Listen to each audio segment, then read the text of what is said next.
तालुक्याचे मंत्री स्वर्गीय डॉक्टर भाई गणपतराव देशमुख साहेब, स्वर्गीय काकासाहेब यांच्या पुण्यस्मृतीस विनम्र अभिवादन करतो। या भागाचं आणि राज्यामध्ये प्रसिद्ध असणारं तुम्हा सर्वांचं दैवत स्वर्गीय कोळेकर महाराज या गटाचं ज्यांनी नेतृत्व केलं असे स्वर्गीय जगन्नाथ कोळेकर साहेब, स्वर्गीय किसन कोळेकर साहेब, स्वर्गीय रामचंद्र दादा, स्वर्गीय विलास देशमुख सर, स्वर्गीय अनंत आलदर यांच्याही पुण्यस्मृतीस विनम्र अभिवादन करतो। पंचायत समिती आणि जिल्हा परिषदेच्या या निवडणुकीच्या निमित्ताने कोळा जिल्हा परिषद गटाचे उमेदवार सन्माननीय गिराप्पा महादेव पांढरे, कोळा पंचायत समितीच्या उमेदवार सन्माननीय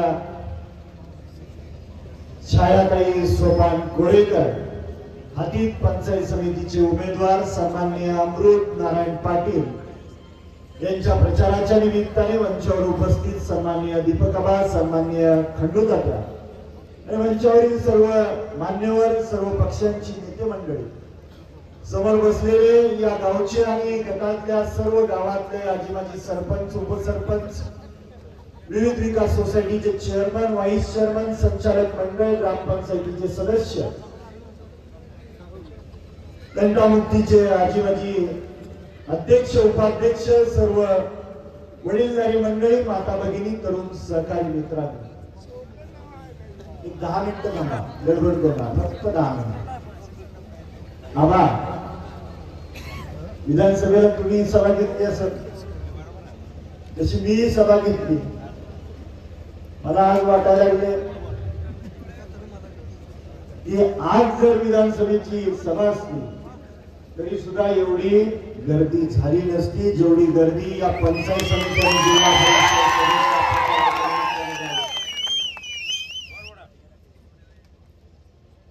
स्वर्गीय आबासाहेबांनी काय केलं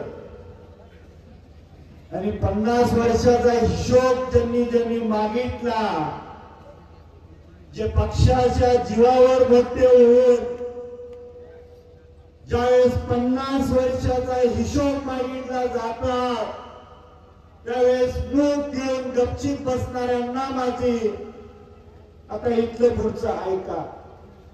तुकाराम दादाला विचारलं मी, दादा 72 साली दुष्काळात तुम्हाला समजत होत का?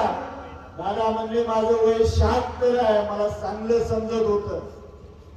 ज्या ज्या गावात, या तालुक्यातल्या प्रत्येक गावात दादांसारखी माणसं आज हयात आहेत, त्यांना विचारा 72च्या त्या दुष्काळात या तालुक्यातल्या गोरगरीब जनतेला हाताला काम नव्हतं, त्यावेळेस हाताला काम देण्याचं मोलाचं कार्य स्वर्गीय आबासाहेबांनी केलं। काम मिळालं म्हणून संसाराला पैसा मिळाला आणि पैसा मिळाला म्हणून त्या दुष्काळाच्या अडचणीच्या काळामध्ये या भागातला आणि या तालुक्यातला गोरगरीब जनता जिवंत राहू शकली, ही आबासाहेबांनी काम केलं। 90च्या दशकामध्ये रोजगार हमीच्या माध्यमातून डाळिंबाची रोपं दिली, रोपं दिल्यानंतर लावायला, खड्डे खणायला अनुदान दिलं गेलं। बागाच्या बागा लावल्यानंतर पाण्यासाठी, ड्रीपच्या नळ्यांसाठी सुद्धा सरकारला भांडून अनुदान दिलं। मध्यंतरीच्या काळामध्ये तेल्यासारखा रोग गाजला, रोगाने डाळिंबाची फळं खराब होऊ लागली आणि ज्या ज्या वेळेस तेल्या आला त्या वेळेस तत्कालीन सरकारला भांडून स्वर्गीय आबासाहेबांनी या भागातल्या आणि तालुक्यातल्या कष्टकरी डाळिंब बागायतदार शेतकऱ्यांच्या खात्यावरती कोट्यावधीचा निधी दिला, हे स्वर्गीय आबासाहेबांनी केलेला आहे। 50 वर्षाचा हिशोब मागू नका, 50 50 वर्षाचा हिशोब जर द्यायची पाळी आली तर तुमचं जीवन पूर्ण नाही एवढं उपकार स्वर्गीय आबासाहेबांनी केलेलं आहे. कोण जर म्हणत असेल पाणी आम्ही आणलं आणि भविष्यात पाणी आम्ही सोडणार आहे, तुमच्यासारख्या कार्यकर्त्यांना स्वर्गीय आबासाहेबांनी सोबत घेऊन 25-30 वर्ष पाणी परिषदा केल्या आणि 97 पासून त्यांना 7 दीपक आबांनी दिले. या भागामध्ये विशेष करून पश्चिम महाराष्ट्रात ज्या वेळेस या राज्याचे सन्माननीय मुख्यमंत्री देवेंद्रजी येतात, या देशाचे केंद्रीय मंत्री सन्माननीय नितीनजी गडकरी साहेब येतात, त्या वेळेस त्या दोन्ही नेत्यांनी स्वर्गीय आबासाहेबांचं नाव आदराने घेऊन सांगितलं की या भागाला पाणी फक्त आणि फक्त स्वर्गीय आबासाहेबांनी दिलेलं आहे.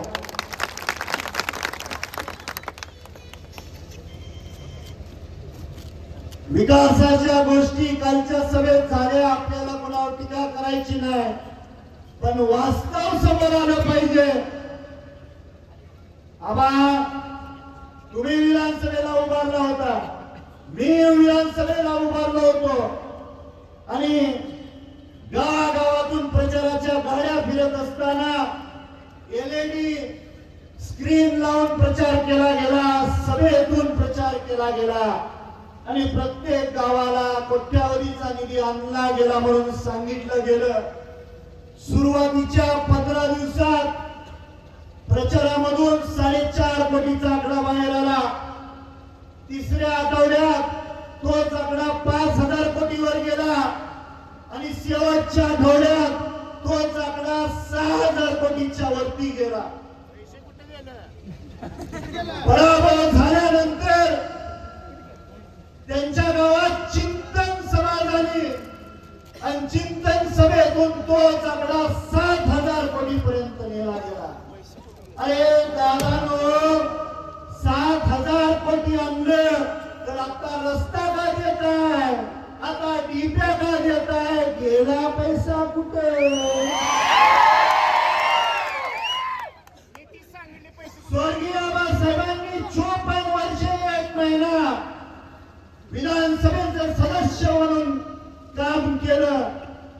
77 सालचा काळ आणि 99 सालचा काळ जर सोडला, मला वाटतं 4 वर्ष आबासाहेब मंत्री असतील, 50 वर्ष आबासाहेबांनी विरोधी बाकावर बसून या तालुक्याचा विकास केलेला आहे. या तालुक्यातल्या सर्व जनतेला माहित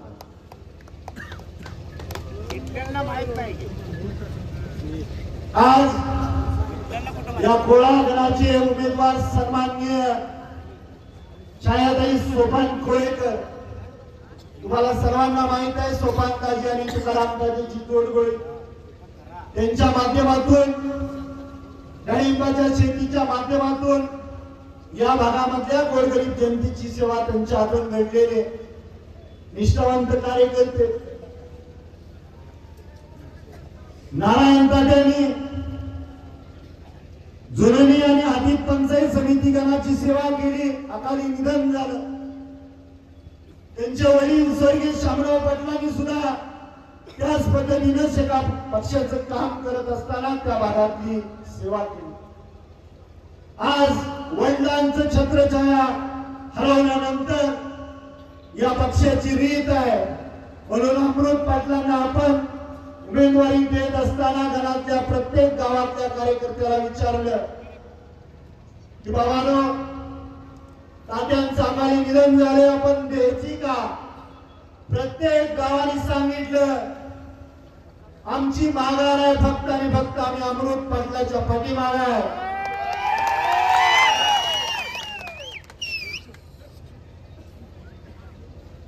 किरण भाऊ लहान वयामध्ये वडिलांचं छत्र हरवलं. पाचेगाव मध्ये खुरपायला गेले, भांगलायला गेले. परिस्थितीनं सांगलीला गेलं. सांगलीला हॉटेलमध्ये वेटरचं काम केलं. आता त्यांनी सांगितलं, मलाही कळालं पंक्चर काम केलं पंक्चर काढायचं. कालांतराने डाळिंबाचा व्यवसाय केला, आर्थिक प्रगती झाली. कालांतराने प्लॉटिंगच्या व्यवसायामध्ये गेले, खूप चांगल्या पद्धतीनं पारदर्शक व्यवसाय केला आणि आसपासच्या तालुक्यामध्ये चांगला यशस्वी उद्योजक म्हणून ते नावारूपाला आले. काल बापूंनी जे केलं ते फक्त किरण भाऊचा अवमान नव्हता, या गटातल्या गोरगरीब शेतकऱ्याची जी पोरं कष्टाने यशस्वी होतात अशा सर्व मायबाप जनतेचा बापूंनी अवमान केलेला आहे, हे विसरून चालणार नाही. माझ्या कार्यकर्त्याला, माझ्या पक्षाच्या कार्यकर्त्याला किरण्या म्हणणं हा अवमान शेतकरी कामगार पक्ष कदापि सहन करणार नाही.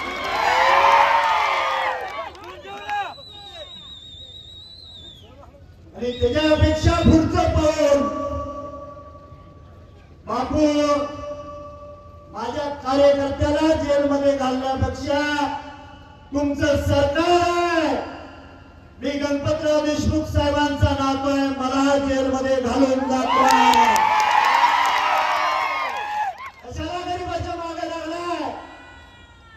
आणि इथून पुढच्या काळात ज्या पद्धतीने 50-60 वर्षाच्या काळामध्ये स्वर्गीय आबासाहेबांनी या तालुक्यामधल्या गोरगरीब जनतेची सेवा करत असताना दीपकरावांनी साथ दिली, पण या दोघांनी सुद्धा या तालुक्यातल्या गोरगरीब जनतेवर अन्याय करण्याची भाषा कधी केली नाही, दडपशाहीची भाषा कधी केली नाही. तुम्हाला कुणाला जरी बघायचं असेल तर शेतकरी कामगार पक्षाच्या कार्यकर्त्याला कुणाच्याही केसाला बाबासाहेब देशमुख हात लावून देणार नाही. हे करायचंय ना, लोकप्रतिनिधी म्हणून मला करा, पण माझ्या या तालुक्यातल्या गोरगरीब जनतेला तुमच्या दादागिरीनं दाबण्याचा प्रयत्न करू नका. ज्या सभेमध्ये तुम्हाला पराभवाची शंका आली तुमच्या उमेदवारांची, त्यावेळेस स्वर्गीय आबासाहेबांचं नाव घ्यावं लागलं तुम्हाला. आमच्या नेत्याचं नाव घेतल्याशिवाय तुम्हाला सभा करता येत नाही. आणि आमच्याच नेत्याच्या कार्यकर्त्याला जेलमध्ये भाषा करता जेलमध्ये घालायची ही विचारसरणी या तालुक्याला कधी शिवली नाही आणि भविष्यात आम्ही कधी शिवू देणार नाही, हा माझा तुम्हाला शब्द आहे.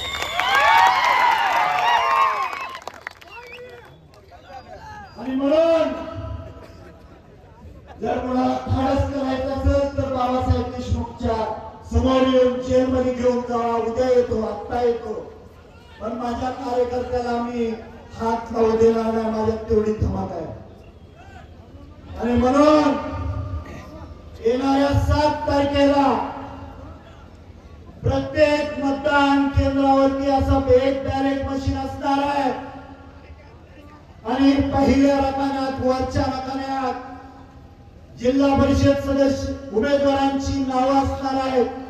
5 नंबरला पांढरे किराप्पा महादेव आणि खालच्या रकान्यामध्ये पंचायत समितीच्या उमेदवारांची नावं असणार आहेत. गोळा पंचायत गणामध्ये 3 नंबरला कोळेकर छाया सोपान यांचं नाव आहे. आणि हातीत पंचायत समिती गणामध्ये 2 नंबरला पाटील अमृत नारायण यांचं नाव आहे. या तिन्ही उमेदवारांच्या नावासमोरचं चिन्ह आहे नारळ, आणि नारळासमोरचं बटन दाबून बहुसंख्य रूपाने मतदान रूपी आशीर्वाद द्यावा. आणि 9 तारखेला परत या चौकात चांगल्या पद्धतीने जल्लोष करावा एवढी विनंती करतो. जानेवारी 28 ला सकाळच्या सत्रामध्ये या राज्याचं लाडकं नेतृत्व आपल्यातून निघून गेलं. ते माजी उपमुख्यमंत्री स्वर्गीय अजितदादांना या गटाच्या माध्यमातून आपल्याला श्रद्धांजली व्हायची आहे. याच्यासाठी सर्वांनी